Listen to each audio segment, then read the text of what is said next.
Duck takes charge. "Do you know what?" asked Percy. "What?" grunted Gordon. "Do you know what?" "Silly," said Gordon crossly. "Of course I don't know what, if you don't tell me what it is." "The Fat Controller says that the work in the yard is too heavy for me," said Percy. "He's getting a bigger engine to help me." "Rubbish," said James. "Any engine could do it," he went on grandly. "If you worked more and chatted less, this yard would be a sweeter, a better, and a happier place." Percy went off to fetch some coaches. That stupid old signal, he thought. He was remembering the time he had misunderstood a signal and gone backwards instead of forwards. "No one listens to me now. They think I'm a silly little engine and order me about. I'll show them, he puffed as he ran about the yard. But he didn't know how.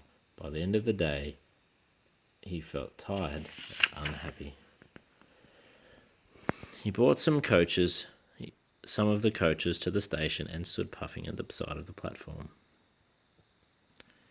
"Hello, Percy," said the Fat Controller. "You look tired." "Yes, sir, I am, sir," said Percy. "I don't know if I'm standing on my dome or my wheels." "You look the right way up to me," laughed the Fat Controller. "Cheer up, the new engine is bigger than you, and he can probably do the work alone. Would you like to help build my new harbour? Thomas and Toby are helping." "Oh, yes, sir. Thank you, sir," said Percy happily. The new engine arrived the next morning. "What's your name?" asked the Fat Controller kindly. "Montague, sir, but I'm usually called Duck," he replied. "They say I waddled." The engine smiled. "I don't really, sir, but I like Duck better than Montague." "Good," said the Fat Controller. "Duck it shall be. Here, Percy, show Duck around." The two engines went off together. Soon they were very busy. James, Gordon, and Henry watched Duck quietly doing his work. "He seems a simple sort of engine," they whispered. "We'll have some fun and order him about." "Quack, quack," they wheezed as they passed him. Smoke billowed everywhere.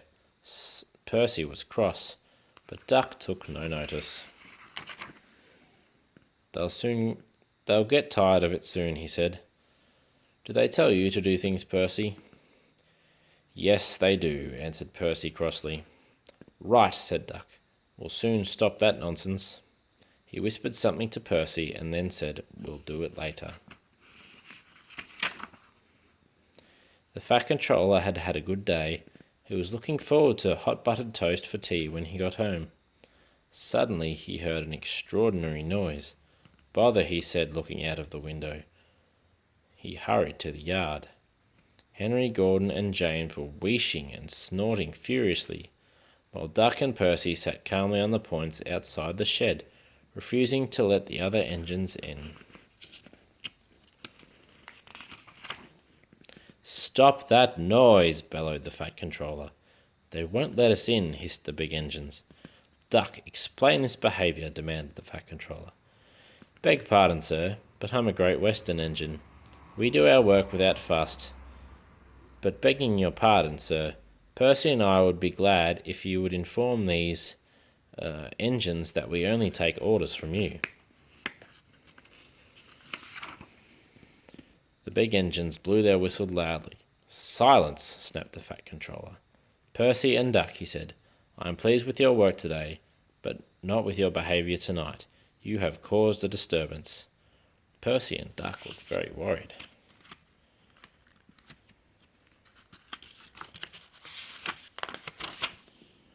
Gordon, Henry, and James sniggered. "As for you," thundered the Fat Controller, "you've been worse. You made the disturbance. Duck is quite right. This is my railway, and I give the orders." Later, Percy went away, and Duck was left to manage alone, and he did so easily. The end.